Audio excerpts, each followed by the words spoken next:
is it art? Rowan Bell on the art of Tracey Emin and the poetry of Billy Childish. It's not often that a tiff between lovers, immortalized in a poem, gives rise to a new international art movement. Legend has it that in 1991 the artist Tracey Emin told her then-boyfriend Billy Childish that his art was stuck and that this led him to write a poem and later to the formation of Stuckism. The group's origins and activities are described in an essay by Charles Thompson who, together with Billy Childish, formally founded the association in 1999. The movement is described as pro-contemporary figurative painting with ideas. Stuckists say that they are anti-conceptual art, mainly because of its lack of concepts. According to the book The Stuckist Punk Victorian that accompanied the 2005 National Museum exhibition of Stuckist art in Liverpool, there were 80 Stuckist groups around the world at that time. Stuckism has now grown to an international movement of over 160 groups in 40 countries. The movement's roots date back to 1979 and the Medway Poets, an English punk-based poetry performance group. After a 1975 reading on the banks of the River Medway, organized by Medway College lecturer Alan Denham, and embodying the chaotic and anarchic energy of punk music culture, the Medway Poets met and read their poems in pubs around Chatham and Gravesend. They caught the zeitgeist of the time and, in keeping with punk culture, expressed anger at just about everything, including each other. It's not often that a tiff between lovers, immortalized in a poem, gives rise to a new international art movement. With readings at the Kent Literature Festival and the 1981 Cambridge Poetry Festival, and due to a local television documentary, the Medway Poets attracted numerous followers, including the young Tracey Emin. She became close to Billy Childish in what has been described as an obsessive relationship. Childish's name was one of those embroidered in Emin's conceptual tent art Everyone I Have Ever Slept With 1963 to 1995 that was later lost in the 2004 Montmartre London warehouse fire, and never recreated.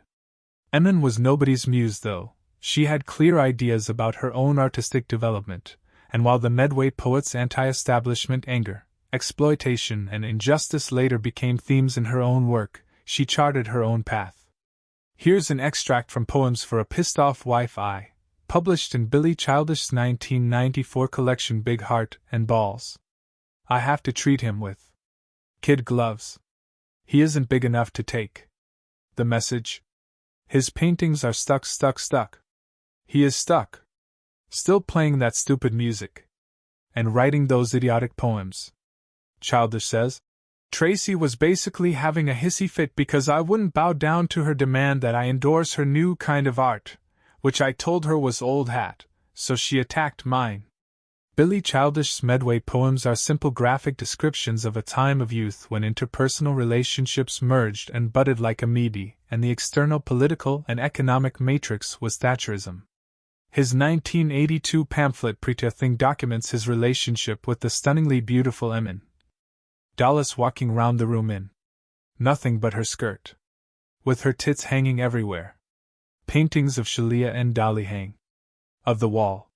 His press, Hangman Books, published Tracey Emin's first book, Six Turkish Tales, in 1987.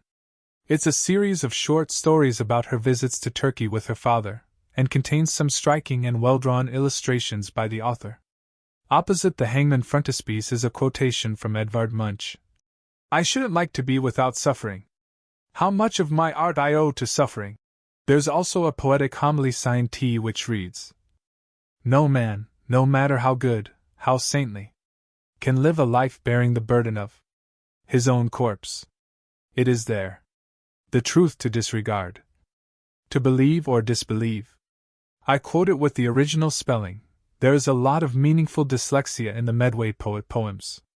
Both the homily and the full Edvard Munch quotation describe the serious intent of Emin's artistic intentions, and provide a leitmotif for her later work.